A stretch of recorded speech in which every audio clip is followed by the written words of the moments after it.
हम कौन हैं? जोर से बोले। आपको डर लगता है क्या?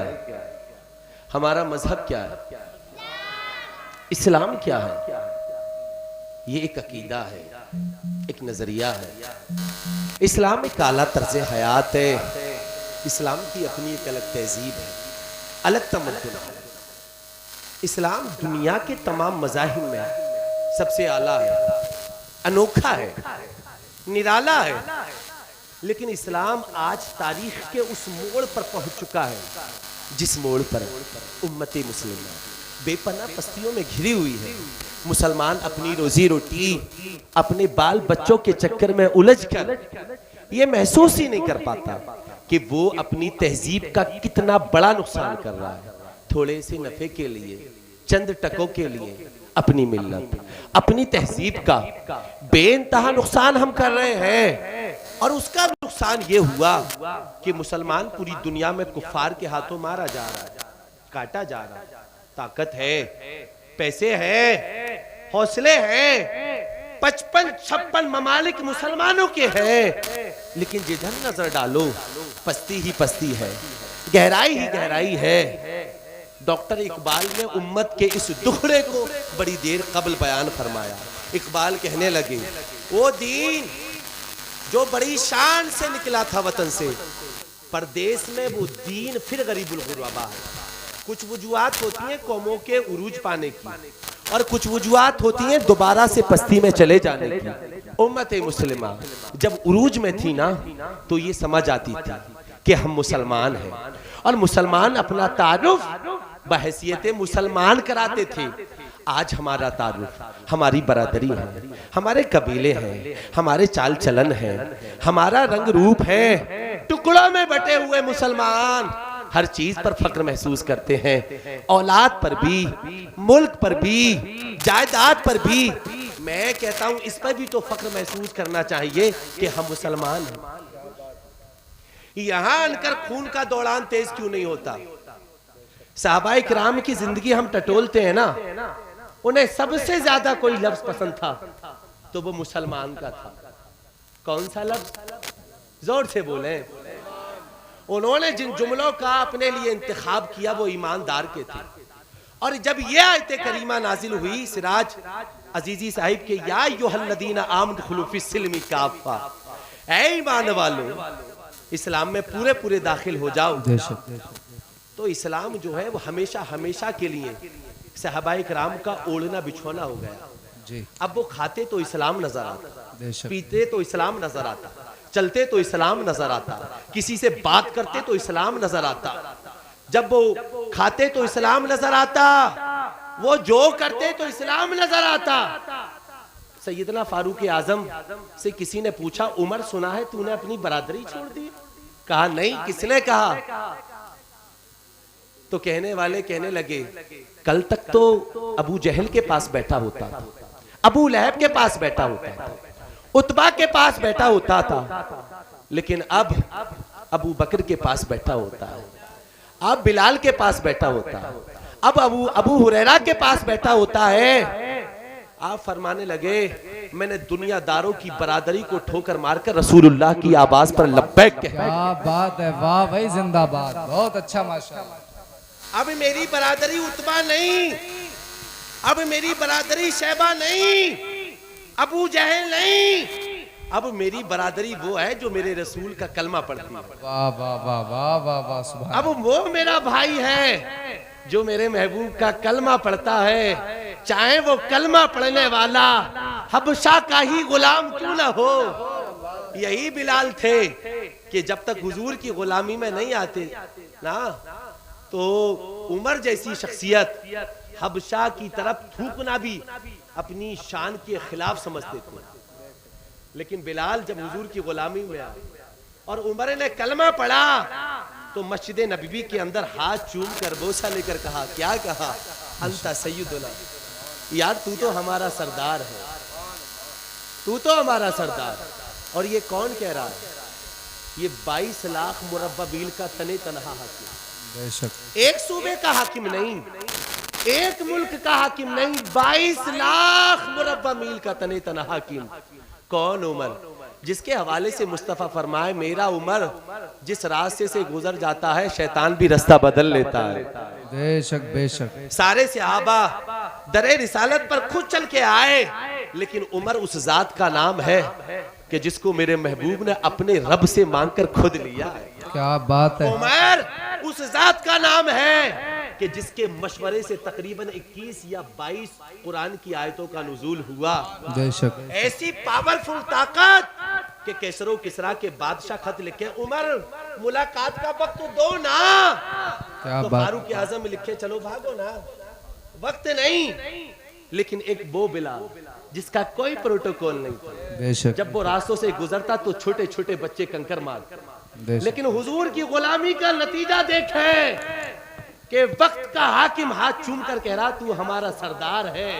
मैंने बिलाल से पूछ लिया, बिलाल कल तक तो ये हबशा की तरफ थूकना भी पसंद नहीं करते थे, हबशियों से बात करना भी अपनी शान के खिलाफ समझते थे, लेकिन ये शान तो जवाब मिला जब तक बिखे ना थे कोई पूछता ना था। क्या बात है, वाह वाह वाह वाह वाह, क्या बात है, वाह। बयान खत्म कर दूं, अच्छा लग रहा है। जब तक बिके ना थे कोई पूछता ना था, आका ने हमें खरीद के अनमोल कर दिया। जोर से बोले, वाह वाह। थोड़ा और जोर से बोले, अनमोल कर दिया। क्या बात। ऐसी इज्जत फरमाया वो मेरा भाई है जो मेरे महबूब का कलमा पढ़ता। हम साहब नमाज पढ़ने के बाद में जब मस्जिदों से निकलते हैं, हमारे दोस्त अहबाब मिलते हैं, पूछते हैं हाजी जी कैसे हाल है, मुफ्ती साहब कैसे हाल है, तो हम अलग अलग अंदाज में तारुफ कराते। अल्लाह का शुक्र है 5 बेटे हैं, एक इंजीनियर है, एक प्रोफेसर है, एक डॉक्टर है, एक ये है, एक वो है। मैं कहता हूं अगर पूछने वाला पूछता कि भाई कैसे हाल है, नजरें झुक जाती, 2 कतरे आंसुओं की आंखों में होते, और फिर अंदाज ये होता अल्लाह का शुक्र है कि उसने ईमान जैसी दौलत दी, उसने मुसलमान के घर में पैदा कर दिया है। वो चाहता तो किसी काफिर के घर में भी पैदा कर देता, ये कम बड़ी बात है। लेकिन इस लफ्ज पर किसी को फख्र नहीं, कोई तारुफ इस अंदाज में नहीं करता। सब तारुफ कराते हैं अपनी औलाद का, सब तारुफ कराते हैं अपने कारोबार का। जानते हैं क्यों? इस लफ्ज पर क्यों खून का दौड़ान तेज क्यों नहीं होता? इसलिए कि दीन हमें फ्री में मिला। सही बात है, बिल्कुल सही। फ्री में मिला। जोर से बोले, मिला है ना फ्री में? हमने तो कुर्बानियां नहीं दी ना। मुल्ला रूमी ने एक बड़ी खूबसूरत हिकायत निकल की, और उन्होंने मसनबी शरीफ में लिखा है कि एक चौधरी का बेटा गलत दोस्तों की सोहबतों में पड़ गया, असर किया हुआ, बाप की दौलत को तबाह कर दिया। इसीलिए नौजवानों में तुमसे कहता हूं कि दोस्ती भी अच्छे लोगों से किया करो। बेशक बेशक। ये दोस्ती जिंदगी बनाती भी है, ये तबाह भी करती है। दोस्त अच्छे हो तो जिंदगी आबाद होती है, और दोस्त बुरे हो तो जिंदगी ऊंचा बोले। इसलिए अच्छे लोगों से दोस्ती किया करो। चौधरी का बेटा गलत दोस्तों की सोहबतों का असर ये हुआ कि बाप की सारी दौलत को तबाह कर दिया। घर में इतना पैसा नहीं कि बूढ़ा बाप अपना किसी हकीम से इलाज करा सके। उसने अपने बेटे को बुलाया और कहा, ओ मेरे बेटे, पैसा नहीं, पैसा दे ताकि मैं किसी हकीम से अपना इलाज कराऊं, कंगाल हो गया हूं। वो अपने दोस्तों के पास गया और अपनी शिकायत रखी, मेरे दोस्तों मैं तो कंगाल हो गया, सारी दौलत को तुम्हारे ऊपर खर्च कर दिया, अब वक्त आया है मेरा साथ दो, मेरा बाप बीमार हो गया है, थोड़ा पैसा दो ताकि मैं अपने बाप का इलाज कराऊं। दोस्तों ने कहा कोई मसला नहीं, ये पैसे ले और अपने बाप का इलाज करा। वो पैसों को लेकर आया और जैसे ही वो पैसे बाप के हाथों में दिए, बाप ने फौरन उन पैसों को कुएं में डाल दिया। जी। उस वक्त ये समरसेबिल का जमाना तो था नहीं, ये लाइट का जमाना तो था नहीं। शहर के जो चौधरी हुआ करते थे, शहर के जो उमारा हुआ करते थे, अपने घरों में कुआं खुदवा लिया करते थे। दूसरी सुबह हुई, फिर बेटे को बुलाया, मेरे बेटे मुझे पैसा चाहिए, पैसा दे। वो दूसरे दोस्त के पास गया, दूसरे दोस्त ने कुछ पैसे दिए और जैसे ही वो पैसे बाप के हाथों में लाकर दिए, बाप ने फौरन उन पैसों को कुएं में डाल दिया। तकरीबन ये तरीका कार 9-10 दिन तक चलता रहा। वो दोस्तों के दरवाजे खटखटाता रहा, दोस्त पैसे के जरिए उसकी हेल्प करते रहे, वो पैसा बाप के हाथों में लाकर देता रहा, बाप फौरन उन पैसों को कुएं में डालते रहा। अब पूरे शहर में मशहूर हो गया, कोई साथ ना दे चौधरी का बेटा कंगाल हो गया। सबके दरवाजे बंद हो गए, सबकी खिड़कियां बंद हो गईं। साहब आज तो लोग इज्जत भी स्टेटस देखकर करते हैं, आज तो साथ भी लोग दौलत देखकर करते हैं, आज तो लोग दावतें भी स्टेटस देख के करते हैं, गरीबों की कोई नहीं करता। सही बात। गुराबा का हाल कोई नहीं पूछता, गरीब रिश्तेदारों के जनाजे में कोई नहीं जाता। यहाँ लोग मालदारी देखते हैं, यहाँ लोग जमीन देखते हैं, जायदादें देखते हैं, मनसब देखते हैं। लेकिन इस्लाम ये नहीं कहता। अगर इस्लाम की खूबसूरती तुम्हें देखना है ना तो मस्जिदों में आ जाना, एक ही सब में खड़े हुए तुम्हें बादशाह भी मिलेंगे, वाह वाह, वजीर भी मिलेंगे, अमीर भी मिलेंगे, गरीब भी मिलेंगे। और इस्लाम की ये खूबसूरती है। मैं फातिमा का बेटा हूं, मैं अली का बेटा हूं, मेरे चचा का नाम जाफर तैयार है, मेरे अब्बा के चचा सैयदुश्शुहदा अमीर हमजा हैं। मेरे हसब व नसब को देखो। मैंने कहा हुजूर ये क्या कर रहे हैं, क्या कहना चाहते हैं, और यहाँ हसब व नसब का जिक्र क्यों कर रहे हैं, अपने वालिद का जिक्र क्यों कर रहे हैं, माँ का जिक्र क्यों कर रहे हैं, और निस्बतों का जिक्र ये क्यों नहीं कह देते कि मैंने 25 हज पैदल चलकर किए, ये क्यों नहीं कह देते कि मेरा कोई सजदा कज़ा नहीं हुआ, ये क्यों नहीं कह देते कि हमारे घराने की ये शान है जो आ जाता है तो खाली हाथ नहीं जाता। बेशक। नमाजों को क्यों गिनवा रहे हैं आप, यह है कि हसबों नसबों का जिक्र क्यों कर रहे हैं। जवाब मिला, मेरे नाना के गुलाम, अगर मैं नमाजों का जिक्र करूंगा उधर से जवाब मिलेगा तुम क्या पढ़ते हो, हम भी पढ़ते। कुरान का जिक्र करूंगा तो जवाब मिलेगा तुम क्या तिलावत करते हो, हम भी करते। अगर मैं हज और उम्रे का जिक्र करूंगा जवाब मिलेगा अरे तुम क्या करते हो, हम भी करते हैं। लेकिन निस्बतों का जिक्र करके इमाम कहना चाहते हैं तुम मेरे मुकाबले में नमाज ले आओगे, रोजे ले आओगे, सदकाओ खैरात ले आओगे, हज ले आओगे, लेकिन अली जैसा बाप का क्या बात है, वाह वाह वाह वाह वाह वाह, नारे तकबीर, नारे रिसालत, उलमाए अहले सुन्नत, हजरत अल्लामा मुफ्ती मकबूल साहिब किबला, वाह वाह वाह। फातिमा जैसी माँ कहाँ से लाओगे, इमामुल अंबिया जैसा नाना कहाँ से लाओगे, अरे अमीरे हमजा जैसा मेरा दादा कहाँ से लेके आओगे, अमीरे जाफर तैयार जैसा चचा कहाँ से लेके आओगे। अल्लाहु अकबर। ये निस्बतें भी बड़ा काम दिखाती हैं। लोग कहते हैं कि निस्बतें की क्या हैसियत, याद रखना मेहनत से मकाम मिले या ना मिले लेकिन निस्बतों से मकाम मिलता है। देखें आप कुरान पढ़ने वाले और बता दिया हुजूर पढ़ने नहीं, बदअकीदा है, इनके पीछे नमाज नहीं होगी। बहुत से लोग कहते हैं भाई उसके अकीदे में क्या खराब थी, उसकी तो हुसैन से जंग थी, हुजूर के बारे में तो कुछ भी नहीं कहा उसने, हुजूर की शान में तो गुस्ताखी कोई नहीं की। मैंने कहा बहुत बड़ी गुस्ताखी, ऐनक लगा कर हमदर्दी ना करो। मुस्तफा ने क्या फरमाया, क्या फरमाया कि जिसने हुसैन को तकलीफ पहुंचाई उसने, जोर से बोले, और जिसने मुझे तकलीफ पहुंचाई मेरे हुसैन, तो हुसैन को तकलीफ पहुंचाना, हुजूर को तकलीफ पहुंचाना, हुसैन की शान में गुस्ताखी करना, अब भी कोई कमी रह गई, अभी भी हमदर्दी पे हमदर्दी ना ना, अब बदल जाना चाहिए, अब समझ जाना चाहिए। कब तक अपनी आखिरत को बर्बाद करते रहोगे। और नौजवानों तुम्हारे लिए एक पैगाम और तकरीर खत्म इसलिए कि वक्त नहीं है। इमाम अली मकाम ने हमें समझाया कि हिम्मत नहीं हारना। जब हालात ऐसे बने ना तो तादाद नहीं देखना है, जुल्म का मुकाबला करने के लिए मैदान में उतर जाना, बेशक, आंखों में आंखें डालकर बात करना, बेशक बेशक, और अल्लाह पे भरोसा करना, कामयाबी तुम्हारा मुकद्दर होगी इंशाअल्लाह। अरे अपनों तो अपने, गैरों ने सीखा, और कैसा सीखा कि गांधी जी जब अंग्रेजों के मुकाबले में आए तो किसी कहने वाले ने कहा डर नहीं लगता, शासन उनका है, प्रशासन उनका है, जजेस उनके, वकला उनके हैं, अधिकारी उनके हैं, सब कुछ उनका है, आप कैसे लड़ेंगे? डर नहीं लगता? तो गांधी जी कहने लगे डर तो उस दिन निकल गया था जिस दिन मैंने हुसैन इब्ने अली की सीरत को पढ़ा था। है क्या बात है भाई, वाह वाह वाह वाह वाह, बहुत अच्छा। 22,000 कहाँ 72? गांधी जी सबक हासिल कर रहे हैं।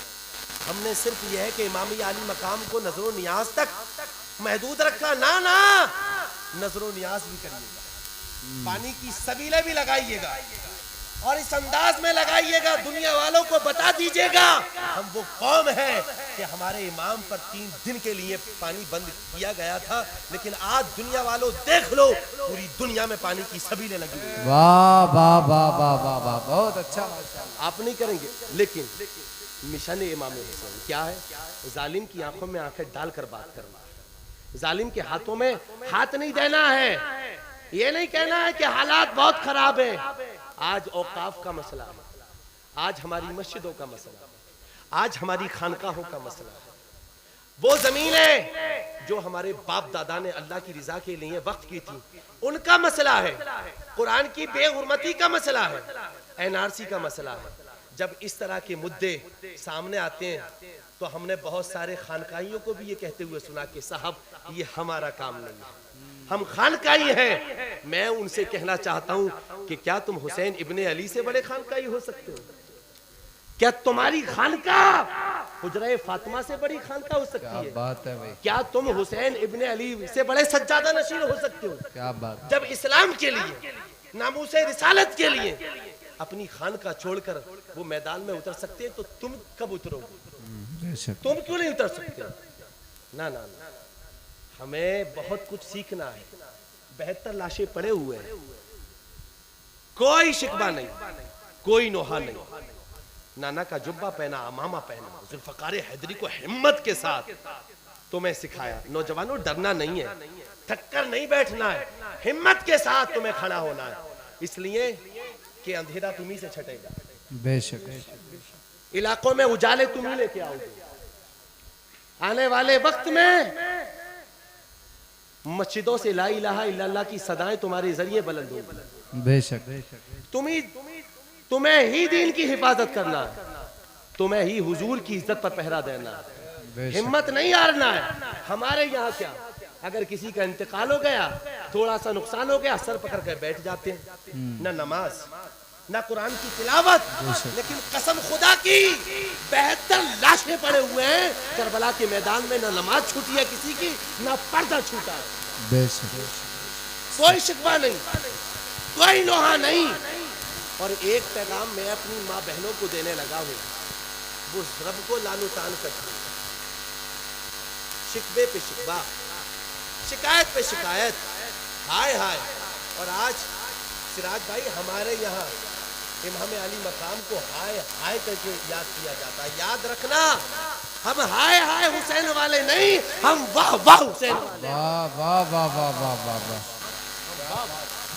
हुसैन तेरे सब्र को सलाम, तेरी हिम्मत को सलाम, तेरी शुजाअत को सलाम, तेरी बहादुरी को सलाम, तेरे तकवे को सलाम, तेरे सब्र को सलाम, तेरे शुक्र को सलाम। 72 लाशें पड़े हुए और फिर भी जवानों की तरह कमर को कस रहे हैं। किसके मुकाबले? यजीदियों के मुकाबले। हमारे यहाँ किसी का इंतकाल हो गया, नमाज भी करा, कुरान की तिलावत भी करा, सब कुछ, लेकिन ना ना ना, ये फिक्र इमाम हुसैन की नहीं, ये फिक्र सैयदा ज़ैनब की नहीं है, बल्कि सैयदा ज़ैनब के हवाले से मैं आपको बताऊं ना, 72 लाख हमारे यहाँ अगर भाई की उंगली बहन के सामने काट दी जाए ना तो बहन की चीखें निकल जाती है, लेकिन सैयदा ज़ैनब के सामने तो भाई का सर कलम होगा।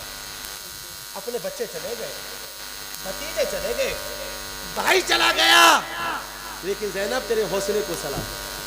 जब सरे हुसैन को दमिश्क पहुंचाया गया ना, यजीद के सामने रखा हुआ और यजीद इमाम के सर को छड़ी मार रहा और कह रहा है कि हमारे मुकाबले में रब ने हमें फतह अता की और हमारे मुखालिफों को रुसवा किया। जब इतना सुना ना तो सैयदा ज़ैनब पर्दे की आड़ से खड़ी हो गई, और ऐसी हिम्मत, ऐसी तवानाई और ऐसा अंदाज, खड़े होकर कहा, यजीद सुन, चंद दिन की बात है, फिर अंधेरी बात है, तू मिट जाएगा, तेरी हुकूमत का खात्मा हो जाएगा और फिर तेरा कोई नाम लेवा भी नहीं होगा, लेकिन कयामत तक मेरे भाई का नाम हर मिंबर और मेहराब से इज्जत के साथ लिया जाता रहेगा। क्या आपने जुमे के खुतबों में सुना नहीं? हर जुमे में सुनते हैं। जब इतना कहा ना तो एक नाबीना सहाबी बैठे हुए थे, वो कहने लगे अली आ गए, अली आ गए। तो किसी ने कहा ये अली नहीं है, अली की बेटी सैयदा ज़ैनब है। जिब्रील अमीन बोल रहे हो जैसे, हिकमत के मोती रोल रहे हो जैसे, दरबारे दमिश्क में सैयदा ज़ैनब का खिताब मिंबर पे अली बोल रहे हो जैसे। क्या बात है। मिंबर पे अली, जोर से, ऐसी हिम्मत, ना पर्दा छूटा, ना नमाज छूटी, ना कुरान की तिलावत छूटी। हमें करबला से ये पैगाम मिलता है, ओ मेरे नाना के गुलामों, सब एक ही समय खड़े हो गए महमूद वयाज, ना कोई बंदा रहा ना कोई बंदा। क्या बात है। नारे तकबीर, नारे रिसालत, उलमाए अहले सुन्नत, हजरत अल्लामा मुफ्ती मकबूल साहिब क़िबला, नारे तकबीर। बहुत अच्छा माशाल्लाह। जब शादी ब्याह का करीब मौका आया करे ना, तो मालदारी ना देखा करे, मनसब ना देखा करें, कुछ गुराबा की दावतें भी कर दिया करें। ये इमाम हुसैन की सुन्नत भी है और अल्लाह बड़ी बरकतें अता करेगा। बल्कि मैं तो ये कहता हूं कि वलीमे की इब्तिदा ही गुराबा से होना चाहिए। मेरे हुजूर ने फरमाया, खानों में बदतरीन खाना वलीमे का खाना है। हुजूर ये तो आपकी सुन्नत है और आप तो बदतरीन कह रहे हैं। जवाब मिला, मेरे गुलाम वो खाना जिसमें उमरा को मधु किया जाए, गुराबा को नजरअंदाज किया जाए। गुराबा को भी तो पूछ लिया करें, स्टेटस देखकर कुर्सियां ना छोड़ा करें। इस्लाम इसकी इजाजत नहीं देता। चौधरी का बेटा कंगाल हो गया, चौधरी का बेटा था ना, शहर में मजदूरी भी नहीं कर सकता था। लोग क्या कहेंगे, शर्म के मारे दूसरे शहर का सफर तय किया, सुबह से लेकर शाम तक मेहनत की, सर का पसीना तलवों के नीचे होकर निकल गया। जब शाम हुई, अब्बा का सामना हुआ, दिल नहीं चाहता था कि पैसा बाप के हाथों में दे, जमीर कहता था सारी दौलत को तबाह किया है, चुपचाप अब्बा के हवाले कर दे। जैसे ही वो पैसा बाप के हाथों में दिया, बाप ने फौरन उन पैसों को कुएं में डाल दिया।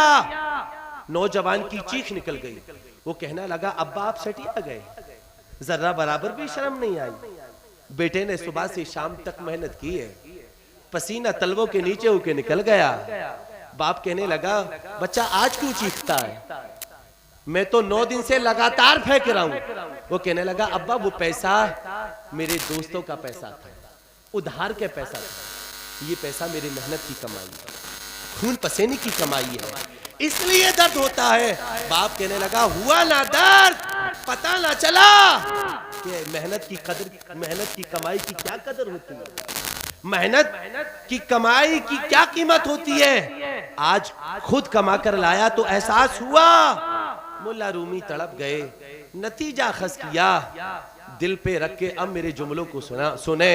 मुल्ला रूमी कहने लगे अच्छा तू नमाज इसलिए नहीं पढ़ता कि ये दीन तुझे फ्री में मिला है, तू रोजा इसलिए नहीं रखता कि ये दीन तुझे फ्री में मिला है, मालदार होने के बावजूद माल से मोहब्बत इसलिए करता है कि ये दीन तुझे फ्री में मिला है, तू अपने बच्चों को आलिम इसलिए नहीं बनाता कि ये दीन तुझे फ्री में मिला है, तू मुस्तफा की हदीस को इसलिए नहीं सुनता कि ये दीन तुझे फ्री में मिला है।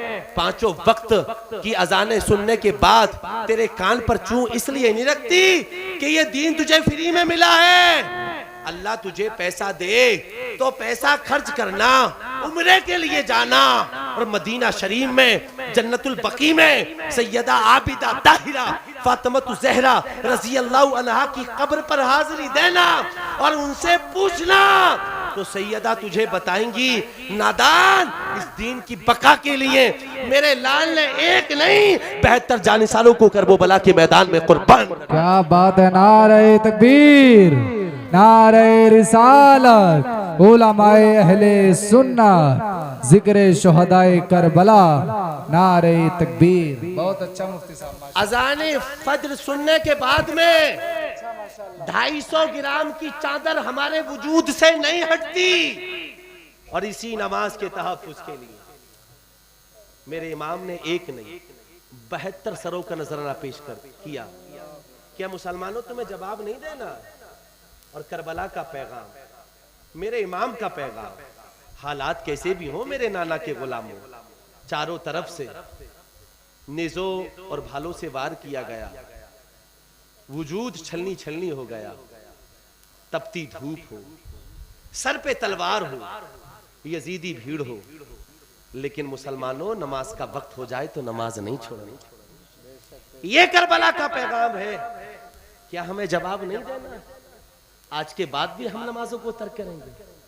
हमारा नफ्स कहे एसी जारी है, बहुत ठंडी हवा चल रही है, सो जा थोड़ी देर, और जब अजान हमारे कानों से टकराए तो चादर को यह कहकर दूर फेंक देना है कि मेरे इमाम ने इस नमाज के लिए एक नहीं 72 जानिसारों का नजराना पेश किया। हमें जवाब नहीं देना। एहसास इसलिए नहीं होता कि हमारा कौन सा बाप शहीद हुआ है, हमारा कौन सा दादा शहीद हुआ है, हमारी कौन सी बेटी की इज्जत को पामाल किया गया है। बड़ी आसानी के साथ हम दीन का सौदा कर देते हैं, बड़ी आसानी के साथ चंद टकों के बदले में मिल्लत का सौदा कर देते हैं। लेकिन इमाम अली मकाम के बहुत सारे पैगामात हैं, उनमें से एक पैगाम यह भी है, ओ मेरे नाना के गुलामों, कभी ईमान का सौदा ना करना, कभी अपनी मिल्लत का सौदा ना करना, इस्लाम का सौदा ना करना, कुरान का सौदा ना करना। हिकमत के नाम पर मिल्लत का सौदा करने वालों, याद रखना पहले हमारे लिए हमारा दीन है। लोग कहते हैं कि साहब सियासी बातें मजहबी जलसों से ना की जाएं। मैं कहता हूं कि हमारी मजबूरी इमाम हुसैन है। मसला क्या था? वोट ही का तो मसला था।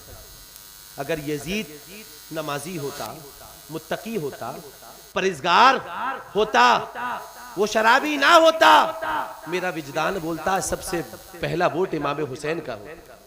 लेकिन इमाम अली मकाम ने हमें सिखला दिया, बतला दिया, मेरे नाना के गुलामों, वोट डालने से पहले खूब सोच लेना कि ये जानी तो नहीं है, शराबी तो नहीं है, ये जालिम तो नहीं है, ये जाबिर तो नहीं है। अगर वो जीतने के बाद तुम पर जुल्म करता है तो जितना कसूरवार वो है, इतना ही कसूरवार तुम हो, इतने ही उसके वोटर और सपोर्टर हैं।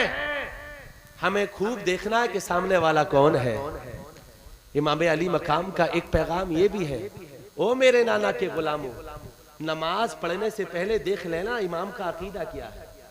आज लोग बड़ी आसानी के साथ कह देते हैं, ये मौलवियों ने बंटवारा करके फेंक दिया, उम्मत को बांट दिया, सारे मौलवी एक हैं, सारी मस्जिदें एक हैं। मेरा भी एक सवाल और आपका भी उन लोगों से एक सवाल, क्या इमाम अली मकाम और यजीद एक ही है क्या?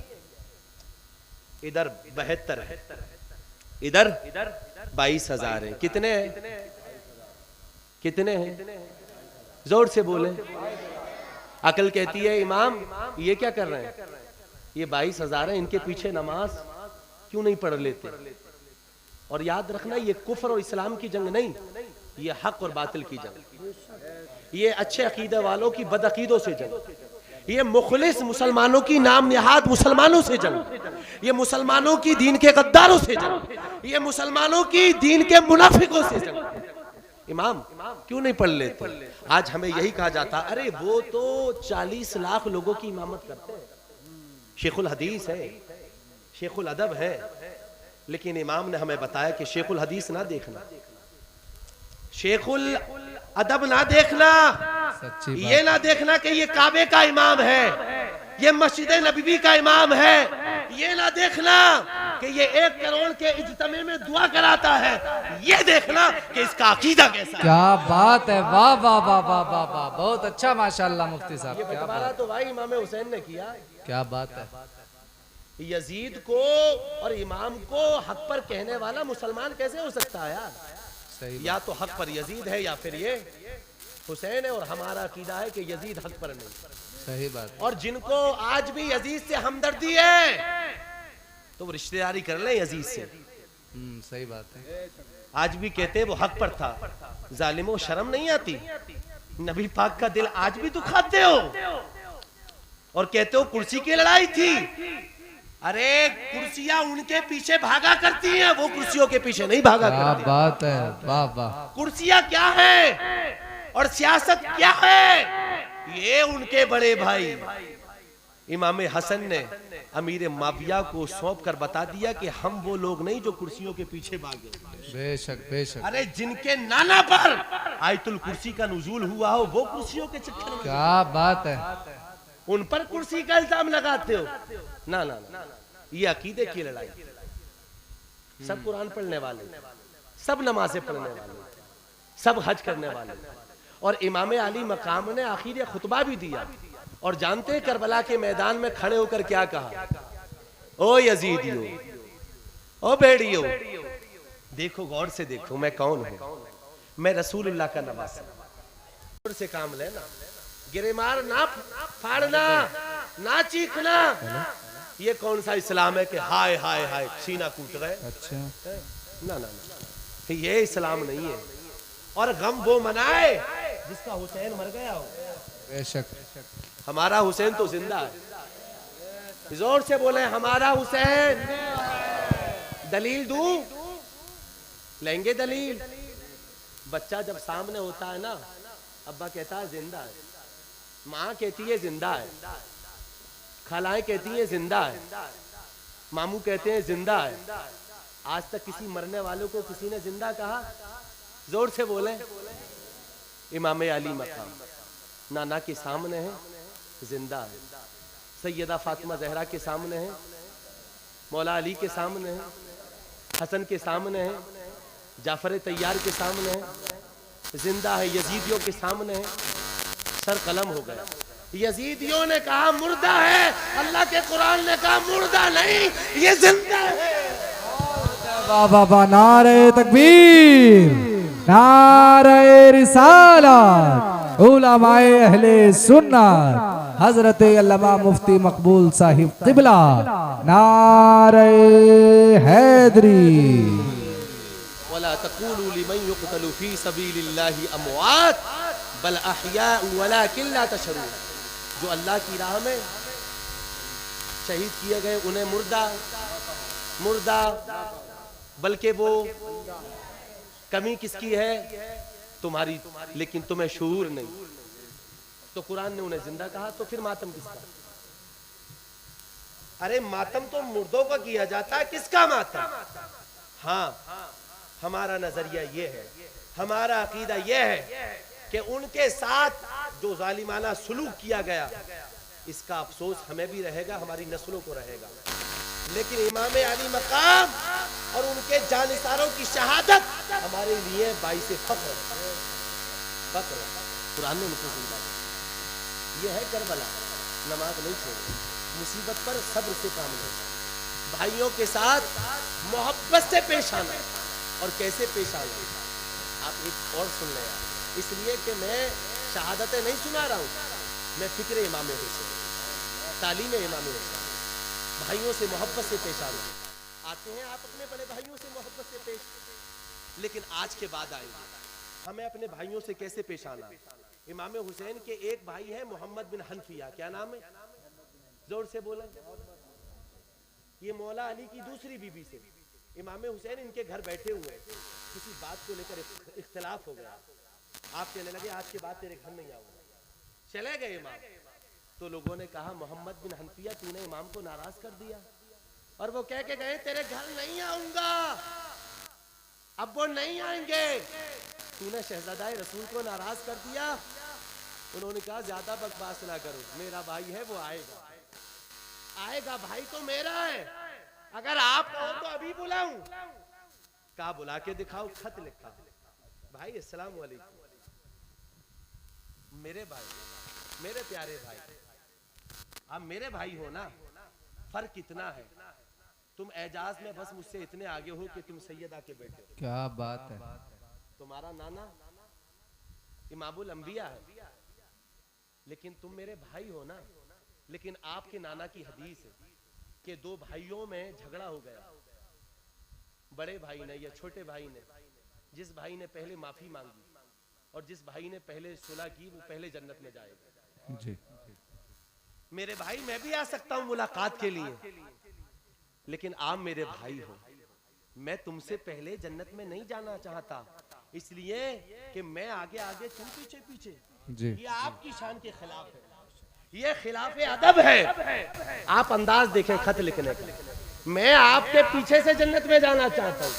मैं चाहता हूँ मेरा भाई आगे आगे हो, मैं पीछे पीछे हूँ। जब खत पढ़ा तो इमाम की आंखों में आंसू आ गए। बेशक। ये तालीम इमाम अली मकाम है। बस नजर दिलाली हो गया, हुसैनी मिशन जिंदा ना इनको आप पढ़ा करें। आंखों में आंसू आए, दौड़े दौड़े आए, आपने भाई को गले लगाए। तो भाइयों से झगड़ा हो जाए पहले सुलह कर लेना, ये इमाम अली मकाम की तालीम। बेशक। ये मिशन इमाम अली मकाम है। और मसलिहत के नाम पर हमें दीन का सौदा नहीं करना, वोट का सौदा नहीं करना, हिकमत के नाम पर कुरान का सौदा नहीं करना। आए मैदान में निकलकर कम से कम अपने बात को तो रखे। ये कहकर पीछे हट जाना साहब हालात अच्छे नहीं है, ना ना, कानून की लड़ाई लड़ें, अपने मुद्दों को रखें। आए मैदान में निकलकर, इंशाअल्लाह आपको फतेह होगी। और 72 ने वो तारीख रकम की है, रहती दुनिया तक उसको बुलाया। यजीद ने इमाम का सर कलम किया। जाहिरी तौर पर तो ये फतेह यजीदियों को हासिल हुई, लेकिन ना ना, ये इमाम अली मकाम को हासिल हुई। और कैसी, आप देखो, यजीद मिट गया, उसका मिशन मिट गया, उसकी फिक्र का खात्मा हो गया, लेकिन हुसैन कल भी जिंदा था। हुसैन, हुसैन तू जिंदा है वल्ला, तू जिंदा है वल्ला, मेरे चश्मे आलम से छुप जा। और यजीदी कैसे मिटे? आप दुनिया का दौरा करें, शिमर नाम का कोई आदमी नहीं मिलेगा, खोली नाम का कोई आदमी नहीं मिलेगा, यजीद नाम का कोई नहीं मिलेगा, उबैदुल्लाह इब्न ज़ियाद का कोई नाम का कोई नहीं मिलेगा। लेकिन मैं पैगाम देने लगा हूँ मेरे साहिबो, तुम्हें दुनिया के चक्कर लगाने की जरूरत नहीं है, बस इन्हीं गलियों का दौरा कर लो, हुसैन नाम के एक नहीं हजारों मिल जाएंगे। क्या बात है, वाह वाह वाह, हक बात। तो जीता कौन? जोर से बोले, हारा कौन? तो क्या फिर हम गलत कहते हैं? कत्ले हुसैन असल में मरगे यजीद है, इस्लाम जिंदा होता है हर करबला के। इस्लाम था, इस्लाम है, इस्लाम रहेगा। जोर से बोले, इस्लाम था, कुरान था, कुरान है, कुरान रहेगा। इस्लाम की गर्दन पर हुसैन इब्ने अली का एहसान, एहसान, जोर से बोले, एहसान था, एहसान, एहसान रहेगा।